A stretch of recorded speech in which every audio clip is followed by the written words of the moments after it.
Hi everyone, welcome to a new Begijnhoeve video. My name is Tommie. My name is Rob. Today we are going to show you some parts of a brand new series named It's a Lifestyle.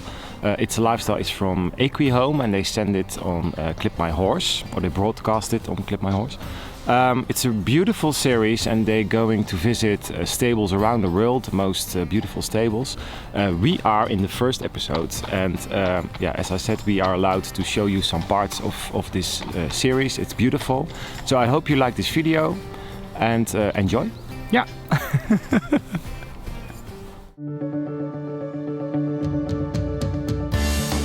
Welcome to the first episode of It's a Lifestyle.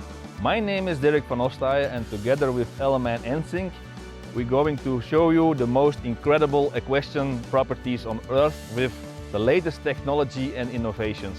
We will have live cooking with our guests, where we will have good and interesting conversations.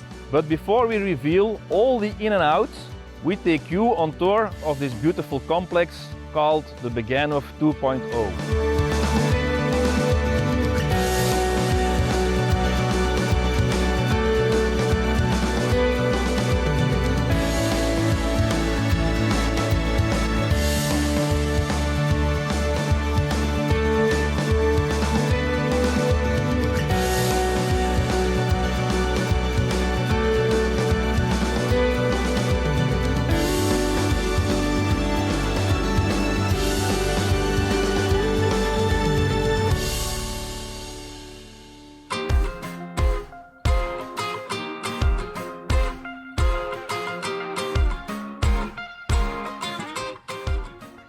So Dirk, we are here at Begijnhoeve 2.0.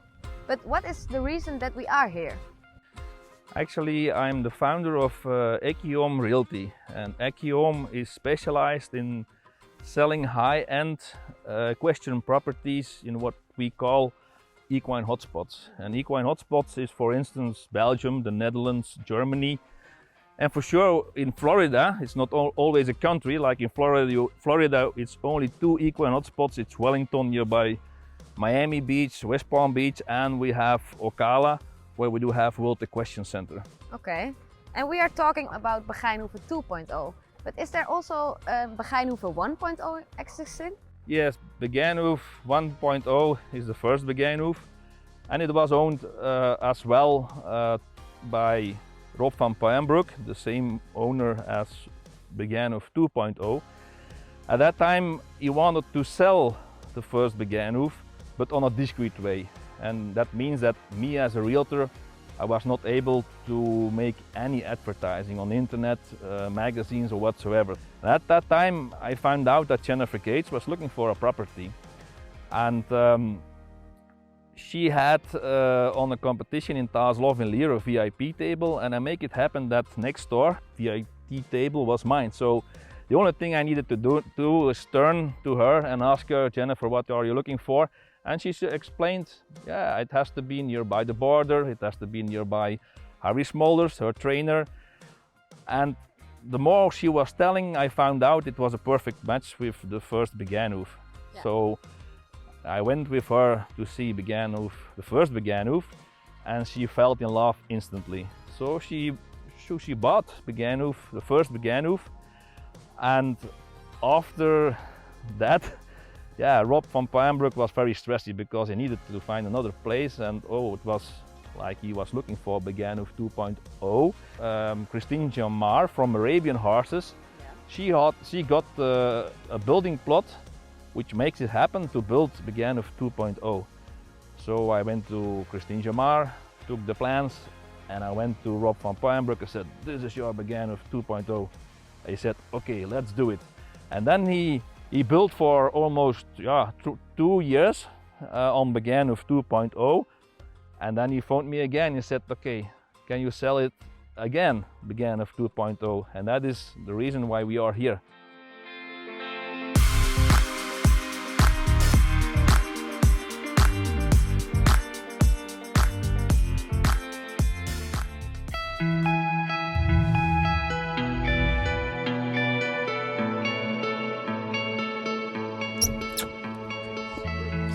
Enter Oh, this is amazing.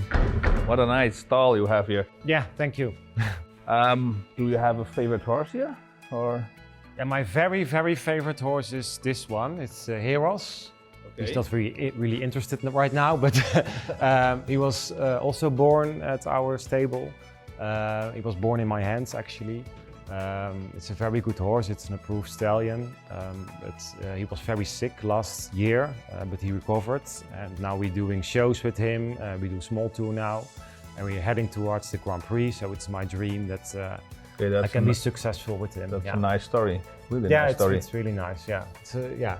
Sometimes you have like a special connection with a horse, and yeah, I for me, it's with understand. him. Yeah, I understand. And when you designed this beautiful stall, what was important for you to create the ideal environment for the horses? Well, for me, it's very important that like the front panels here, they're really open. So therefore the horses look outside like they're in the field or something.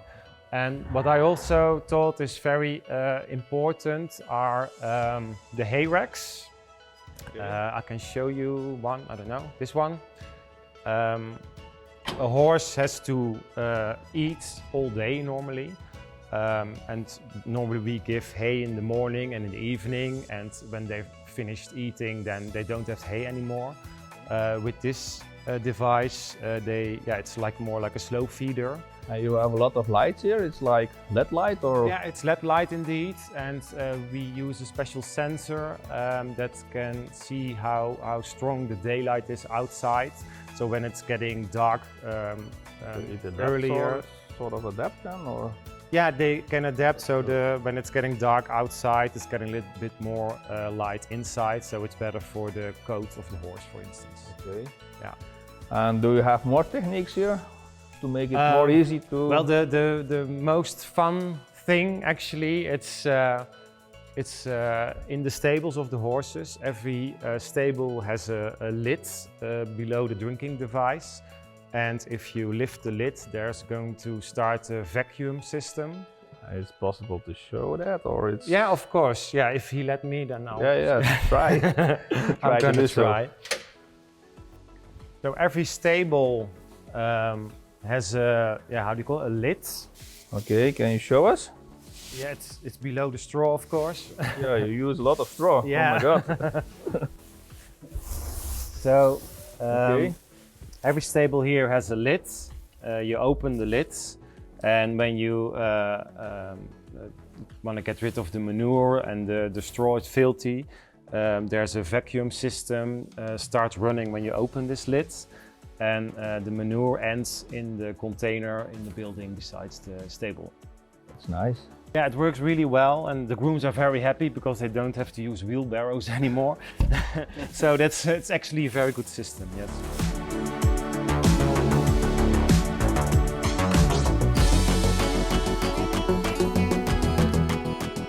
Can you hit that button? Yes. The doors will open. What a spacious indoor arena you have here. Yeah. And a lot of light coming in. Yeah, we really wanted to have much natural light, so therefore we made a huge skylight. It's 6 meters wide, and we also used LED light with up and down lights, and that gives a very nice and natural atmosphere. Okay, and what about the footing? Is it the geopad textile? Yeah, it's a geopad footing. It's not too hard, not too soft. Of course, you can adjust it always. But yeah, it works perfect.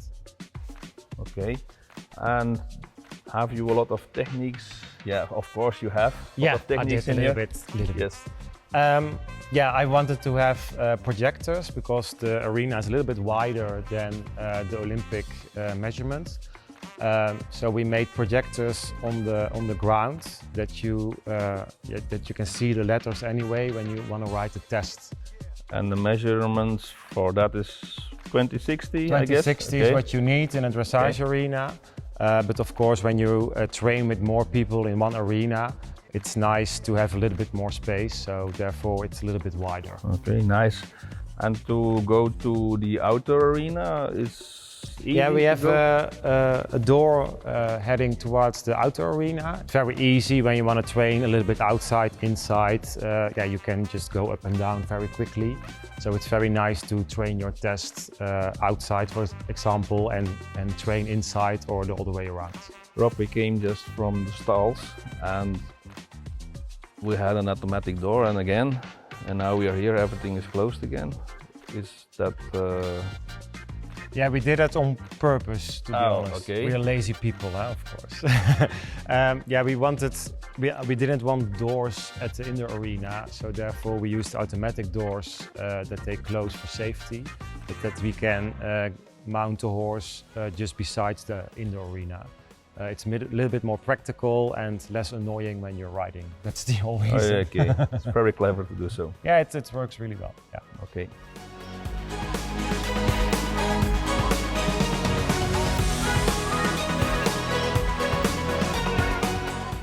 So the landscaping here is outstanding, really outstanding. But I know you also thought about a lot of ecological techniques that you used in the outside environment here. Yes, of course. Can you explain me a little bit more about that? Yeah, of course. I think these days it's very important to take care of ecological footprint.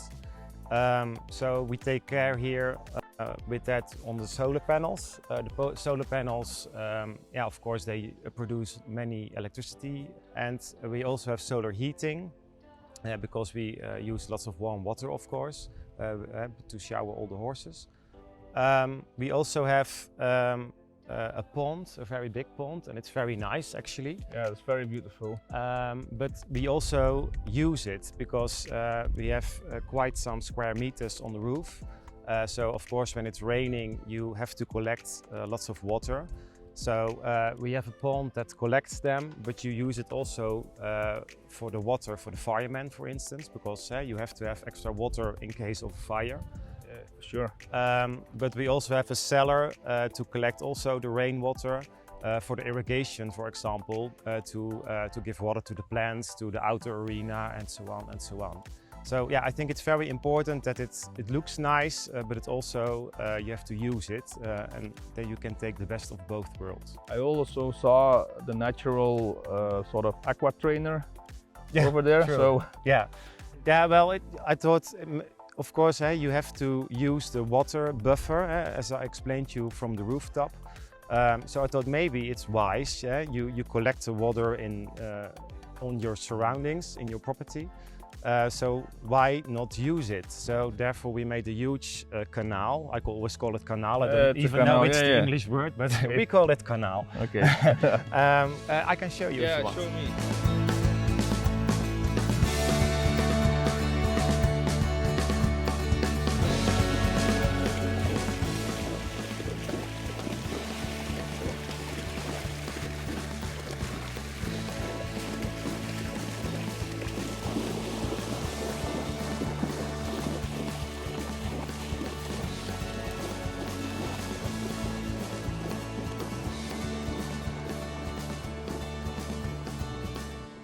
So here we're at the training canal. Yeah, as you can see, it's also a lot of water, of course. We use it to buffer the water, which comes from the rooftop. But we also use it to train our horses. So it's actually quite fun. The horses like it to train in the water. It's very good for their muscles and very good for their heads. It seems to be a lot of fun, if you can hold them. Yeah, it is. If you don't want to get too wet, maybe, because sometimes they canter away, so you have to hold on. But it's actually quite fun, and yeah, we use it a lot. Yeah. Rob, you also have a lot of land over here. How do you manage to get the ecological balance here? Yeah, we also have to use pest control, of course. But we also do it in an ecological way, as you said. So we don't use poison, and we use traps with the smell and that kind of stuff. So also in that way, we don't want to use anything that's not ecological responsible. It's working? Yeah, it's working really well actually. Yeah, we also use it inside. We have some bugs that eats the bugs. I don't know the names, but it works really well. Okay, Yeah. okay. Rob, totally other questions. What are your cooking skills? Horrible. You're kidding? Horrible? yeah, not so good. Should I ask Ellemijn to cook then, or? Yeah, maybe she can help me out a little bit more. Like But that? I'm going to try. Like yeah, that? like this. Okay, that's good. Okay.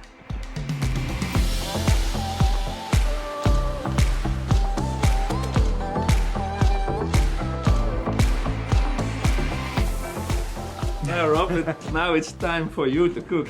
Oh, nice. You're going to put me to work. Of course. I have the same one for you as well. Okay. Now you can dress me, huh? I'm gonna sit on the table. You cook. Okay. You start with the tomatoes, I do the mozzarella. Okay, I'm going to try. I'm a little bit thirsty. Is there a possibility to drink something? Of course, we have a delicious Max wine to start with. Can I Cheers, try? there. Cheers. Of course. Cheers, Rob. Cheers. Where's my wine? You get one as well. Okay, super. So Rob, at what age did you start horse riding? Well, I started when I was 4, so I had to drag my mother to the local horse riding school. But then I stopped, I think, when I was, I have no idea, 18 or something. Why did Something you like stop? that. Well, I had to do some sort of study, of course, and then I did interior designing, Okay. and then I got my master degree, and then afterwards I met somebody, and he was also in horses, and I got 1 horse, and then I got 5 horses, and then I got 10, and then it started. And so on. Yeah, something like that. Nice. And what are your ambitions? Well, my biggest dream is eventually I want to do Grand Prix, a good Grand Prix with a homebred horse. That would be like really the thing. I did Grand Prix already with a few horses, but I didn't breed it myself, and I think it would be very nice. Yeah, you know, when it's been your own baby and it went all the way to the Grand Prix, that would be like the most perfect thing for me. Yeah. A dream. To Yeah, a become dream, true. that's the words. What's yes. the difference, the main difference with Begijnhoeve 1.0? Where do I start? When I built Begijnhoeve, the first Begijnhoeve, the older Begijnhoeve, I actually just wanted an indoor arena, and then it got a little bit out of hand. As an interior designer, I wanted to make it nice, and yeah, it was a very nice stable in the end, of course. But now you have way more experience, and now, yeah, your perspective changes. So you want different things when you start. So now, yeah, you know what's going on, and yeah, you know what you want. So that's the biggest difference with the first one or the second one, that you have more experience. Honey. Yeah. Hello! Hi. Dinner ready? Almost. Oh, I'll go for one more round and then Yeah, make it 2. hurry up, I want wine. Yeah, just go. Yeah, but what are we going to eat? We will have a couple of salads. The Okay. first one I finished already Yeah, before it you looks really came. good. How did you do it? I worked very hard. Wow. Well And done. the one we are making now is a caprese salad, and we have a tomahawk on the barbecue later. So I hope you are Okay. hungry. Okay, yeah, I really am We- really hungry, so That's good. okay. So if you want to have these delicious recipes of the salads, please visit our website at itsalifestyle.eu.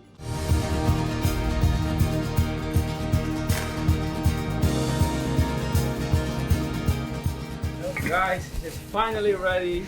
Well, Wow, I it's think it amazing. is. It looks good. It looks really profi.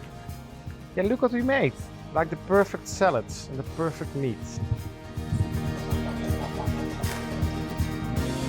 Cheers. Thank you. Cheers Yeah, on this lovely cheers. evening. Thank you. Cheers. Cheers.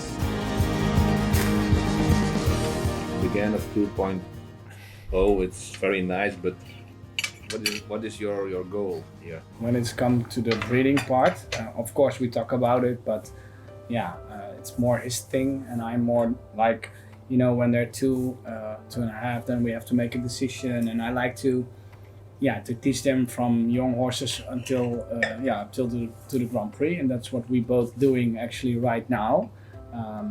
It's really cool that you, when you breed a horse and you see development throughout the years, that it's getting better and better and better. And of course you're getting better at it because you know the mares, you know the stallions.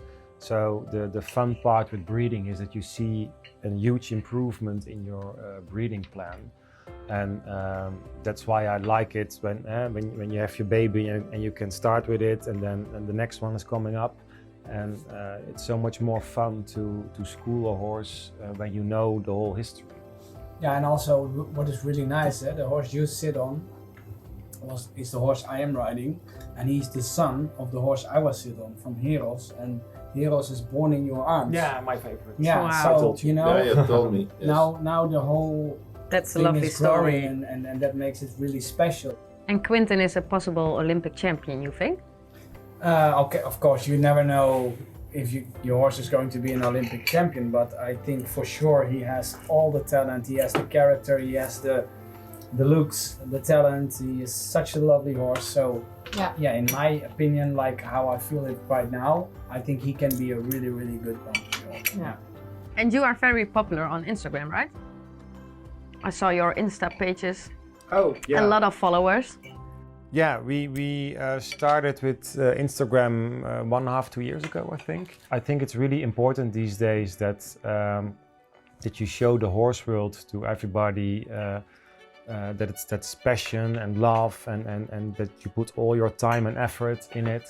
And I think it's very important that you show everybody that it's really a sport, and it takes lots of time and love. And many people think like, oh, you can buy an expensive horse or something like that, but that's really not how it works. No, and we saw today that your horses have a really good life here, right? Yeah, that, at least, I mean, of They course. can't complain, I hope. No. If they complain, Yeah, that's not good. That's not good.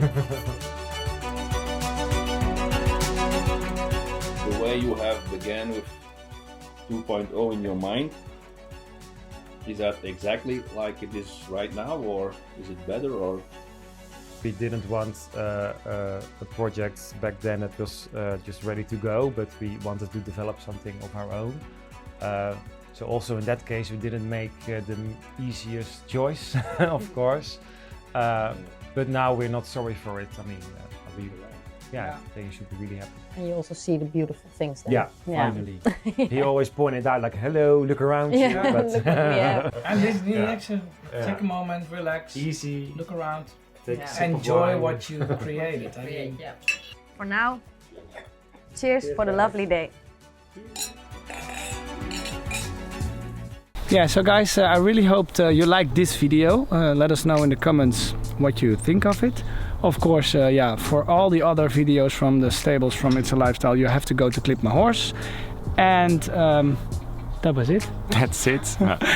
If you like us, let us know what you think, and don't forget to give us a thumbs up. See you next time. Bye bye. See you.